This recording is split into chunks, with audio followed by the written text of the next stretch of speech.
수학이 왜 중요하냐? 수학이 안 되면 다른 과목을 손대기가 굉장히 힘들어요. 내신 산출은 국어, 영어, 수학, 사탐, 과탐, 기타 과목을 갖다 고르게 됩니다.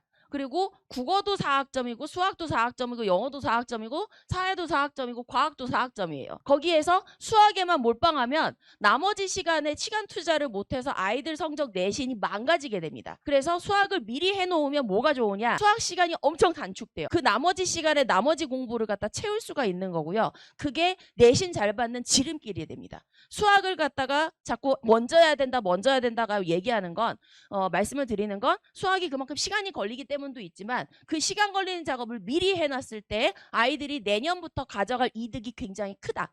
내년부터 우리 아이들 이제 완전히 다 새로운 교육과정 안으로 들어가게 될 겁니다. 문제는 무엇이냐? 미리 해야 되면은 대수어랑 미적, 원이랑 확통까지만 하면 되는 거 아닌가요? 수능 과목인데. 라고 생각하실지도 모르겠어요. 근데 대학이 요구하는 바는 좀 다릅니다. 여기 있는 어머님들께서 우리 아이가 문과 갈 거예요 라고 하면은 여기 지금 말씀드린 확통까지만 하셔도 괜찮아요. 그런데 우리 아이 자연계 갈 건데요. 의대 지망생인데요. 라고 하시면 거기서 끝나시면 안 됩니다.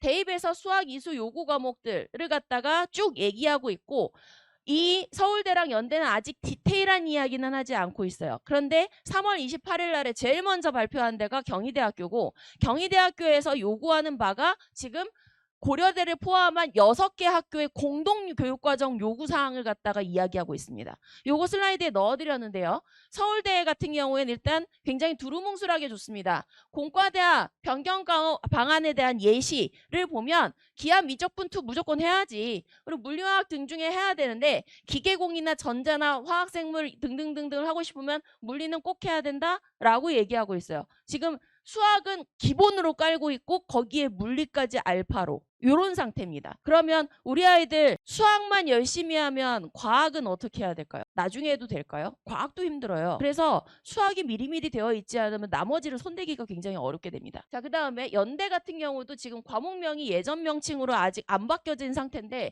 보시면 다 요구하고 있어요. 여기서부터 좀 보겠습니다. 여기 오른쪽에 있는 변경사항 보시면 대수, 미적, 확통, 미적투, 기하를 핵심 과목으로 놓고 있고 권장 과목이라는 거는 뭐냐면 들으면 가산점 준다. 핵심 과목은 안 들으면 감점 혹은 지원 불가. 이렇게 생각하시면 됩니다. 그런데 수학과는 다 요구하고 있죠. 그 다음에 컴퓨터학과 여기에다가 인공지능 수학까지 얘기하고 있습니다. 그리고 산업공학과 그 다음에 나머지 보시면은 수학 5개는 기본적으로 다 깔고 있습니다. 이게 수시에만 해당이 되느냐? 아닙니다. 정시에도 해당됩니다. 정시에 우리 아이가 점수가 조금 뭐라 해야 되나 수학과를 너무 좋아해서 수학과를 가고 싶어. 그런데 수학 과목을 갖다가 생활기록부에 이수를 다 안 해놨다. 그러면 떨어질 가능성이 높다는 뜻이. 물리도 마찬가지고요.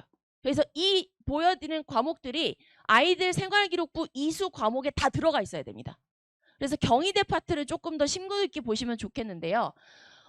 경희대 역시 수학 요렇게 핵심 과목 그리고 권장 과목으로 찢어는 놨지만 결국 합치면 5개 다 들어갑니다. 그러면 5개 다 안 들어가는 거는 없나요? 있긴 있습니다. 여기 보시면 생물 같은 경우에는 기하까지는 안 집어넣고 있어요. 그런데 어머님들 우리 아이들이 생물과 관련된 학과를 갖다가 갈지 아니면은 그냥 공대를 갈지 지금 확신할 수 있으십니까? 확신 안 되죠. 아이들 되게 많이 바뀌어요. 제가 지지난주에 한 친구를 컨설팅을 했는데 여학생이었어요. 이과생이었고. 그리고 생활기록부를 받아봤더니 전부 다 1, 2년 동안에 그러니까 생명과학만 많이 강조를 해놨더라고요. 그래서 생명과학으로 가려나 보다라고서는 봤는데 정작 요구사항을 봤더니 우리 아이가 지구과학을 좋아해서 지구시스템과학과를 가고 싶어요. 어떻게 해야 돼요? 고3 생활기록부? 이게 질문이었어요. 그러니까 그 질문을 보고 일단은 해답을 좀 가지고서는 갔는데 왜 이렇게 됐냐라고 물어봤더니 자기가 생명과학을 싫어한다는 사실을 2학년 2학기 기말고사 보고 처음 알았대요. 우리 아이들 그럴 수 있습니다. 그래서 여기서 지금 보여드리는 이 권장 과목들 여기도 지금 수학 다 들어가죠. 지구과학 같은 경우에는 지리학과나 우주과학과 정도에만 좀 반영이 되고 있습니다. 예, 이렇게 해서 다 들어가고 문제의대는 기하는 빠져 있기는 하지만 요거 기하 빠져 있다라고서는 안심하시면 안 될 것 같습니다.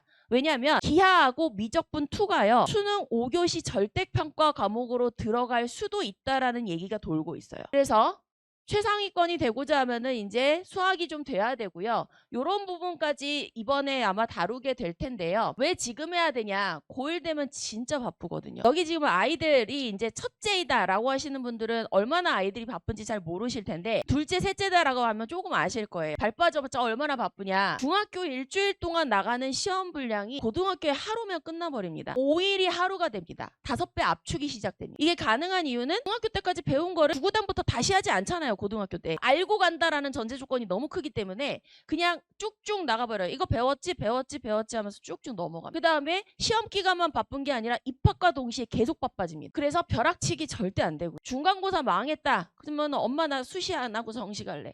우리 아이들 불가능합니다. 왜 불가능하냐? 제가 오늘은 그 슬라이드까지 준비하지는 않았어요. 수학 자체에 대한 이야기를 조금 더 하고 싶어서 이제 왜 정시가 안 되는지는 다음번에 말씀을 좀 드리도록 할 건데요. 이 정시에도 우리 아이들의 내신이 반영됩니다. 일단 한 가지만 말씀드릴게요. 지금 정해진 완벽한 한 가지. 서울대를 기준으로 하겠습니다. 서울대 수시는 말할 필요도 없고 정시에서 아이들이 지원할 적에 뭐라고 얘기하냐면 1단계에서 수능을 보겠다라고 얘기했어요. 2단계 전형으로 가겠대요.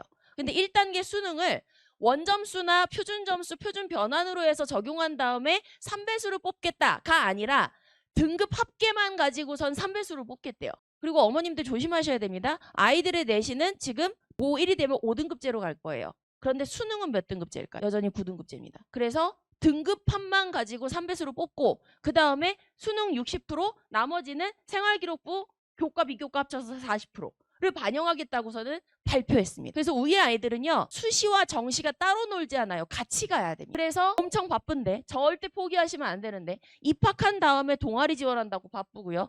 3월 모의고사 3월 달에 처음 봅니다. 이날 애들이 죽어갑니다. 아침 8시 반부터 저녁 5시까지 오후 5시까지 계속 시험 보거든요. 찡찡대는 아이들 되게 많아요. 그런데 보내셔야 돼요. 학원에. 이날 이 과목들을 갖다가 다시 돌려보기 하지 않으면 놓치고 갑니다. 그리고 본 다음에 모의고사를 갖다가 준비하게 되고요. 틈틈이 수행평가 튀어나옵니다. 어머님들 세특, 교과 세특이나 비교과 세특 중요하다는 얘기 말로만 들으셨죠. 그런데 우리 아이들은 얼마나 중요하냐면요.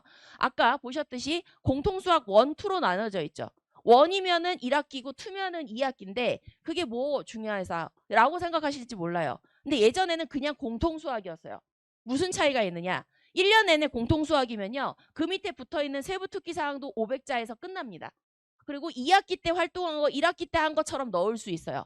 근데 우리 아이들은 1, 2가 나눠져 있어서 다른 과목 처리됩니다. 그러면 1에 해당하는 내용의 세특을 1학기 때 넣어야 되고 2에 해당하는 내용의 세특을 2학기 때 넣어야 되는데요. 재밌는 건 뭐냐면 한 과목당 500자라는 사실은 변하지 않았다라는 거예요. 그래서 1학기도 500자, 2학기도 500자 합쳐서 1000자입니다. 생활기록부 분량이 어마어마하게 늘어날 겁니다. 그러면 1000글자 쓰기가 쉬울까요? 선생님들 입장에서 한 학생당 500자를 갖다 매 학기 채워주는 게 쉬운 일일까요? 상상 안 해보셨죠? 생각보다 어렵습니다. 아이가 한 게 없으면 근거 자료를 댈 수가 없으니까. 그러면 생기부 양이 작아질 거예요. 그러면 대입에 불리해집니다. 그래서 이런 거 되게 잘 챙겨야 돼요. 그러면 내신 공부하기도 바빠 죽겠고 단위수도 많아 죽겠는데 수행평가 언제 해야 되죠?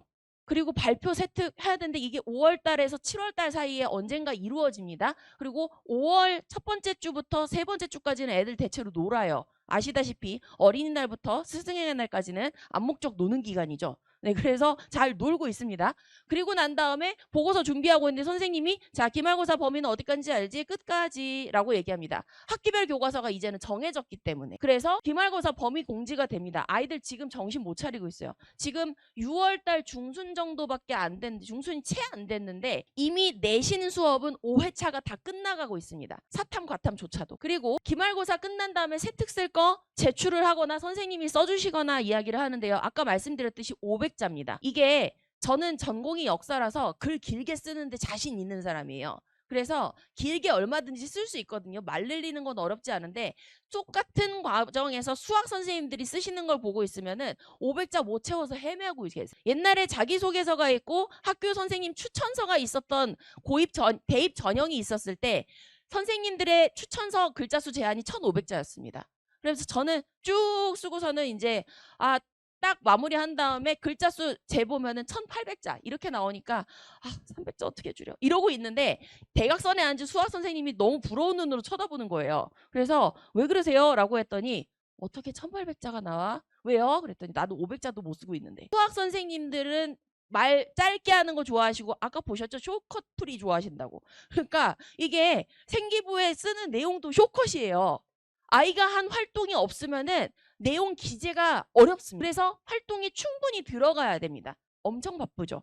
그러고 끝나고 나면은 방학이에요. 한 3, 4주 방학할 겁니다. 그동안 뭐 해야 될까요? 여행 가면 될까요? 2학기 준비해야겠죠. 2학기 개학하고 그렇게 3년 반복입니다. 그리고 수능 보면 끝날까요? 수능 보면 안 끝납니다. 왜? 정시에서 반영할 수 있거든요. 그래서 3년을 갖다가 아이들 굉장히 힘들게 굴러가야 됩니다. 5등급제에서 내신 커트라인 얼마나 받아야 되면 좋길래 요거 아마 공식적으로 지금 나온 게 없어서 보시기 힘드실 건데요. 9등급제 내신 1.25나 1.2 등에서 대략 요 정도까지 받으면은 이제 어딜 갈 수 있느냐? 학종 정도로 혹은 운 좋으면 교과로 연대나 고대나 이런 데 간다라고 얘기하는데 지금 5등급제로 변환되는 내신 한번 보세요. 굉장히 숫자가 촘촘해져 있죠. 그리고 어머님들 아이들 5등급제라서 1등급 받기 쉽다라고 아까 이제 슬쩍 이야기를 들으신 것 같은데 그 1등급 받기 쉬울까요? 어려울까요? 한 반의 아이들 30명입니다. 1등급은 10%입니다. 그러면은 반에서 몇 등 해야 1등급이다? 3등 안에 들어야 1등급이다. 전 과목 1.0 찍으려면 어떻게 해야 된다? 전 과목 메달리스트가 돼야 된다. 굉장히 어렵습니다. 이번에 중간고사 보고 난 다음에 중동 휘분에서 1.0 찍은 애들 몇 명인가? 라고서는 조사를 갖다가 자체 내에서 해봤더니 각 학교에 2명 정도씩밖에 안 나왔어요.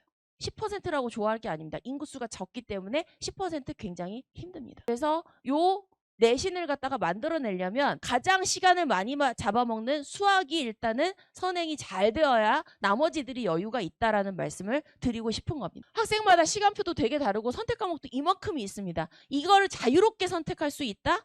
아니죠. 아까 보셨죠? 대학별로 요구하는 과목들이 있다라는 거. 따라가기 굉장히 힘듭니다. 그래서 선행학습은 고등학교 과정 너무 바쁘고 아이들 눈코 뜰 새 없이 바쁩니다. 보실 틈이 없을 거예요. 아침에 나가면은 저녁 12시 넘어서 들어와요. 클리닉이 12시에 끝나기 때문에. 그래서 아이들 잠만 재우고 내보내는 거의 하숙 생활이 시작될 겁니다. 그래서 선행되어 있지 않으면은 교과 활동은 말할 필요도 없고요. 비교과 활동을 하기가 어려워요. 그리고 교과 비교과 세특에서 내가 나만의 특징을 보여주겠다라고 얘기하는 것도 굉장히 어렵습니다. 그래서 쉽게 소화하려고 일부러 영재고 과정 밟는 친구들도 봤습니다. 영재고 갈 생각이 1도 없는데 영재고 발정을 밟으면 수학이 쉽다더라, 과학이 쉽다더라. 이래서 미리 하는 아이들도 봤습니다. 그게 도움이 됐다고 얘기하더라고요. 대학 잘 간 친구들이 한 얘기입니다. 그러면은 우리 아이는 영재고 지금 안 했고 과학고 과정도 알바봤는데 어떡하냐. 그거를 지금 해드리는 게 저희 여름방학 시스템이라고 보시면 됩니다. 그리고 미리 되어 있으면은 다른 과목들이 이제 집중할 시간이 충분히 나와서 다른 과목 내신도 챙기기가 굉장히 좋고요. 지금부터 시작한 친구들의 성과도 굉장히 좋습니다. 제가 올해 우리 1학년 아이들 반 아이들 많이 상담을 거의 다 했어요. 거의 다 했는데 그 친구들 중에서 저한테 자랑하러 온 친구가 있어요. 굉장히 질문도 많고 발랄했던 친구인데 그 친구가 선생님 저 3월 모의고사 100점 맞아서 전교 1등 했어요. 근데 작년 요맘때부터 시작했거든요. 충분히 가능하다.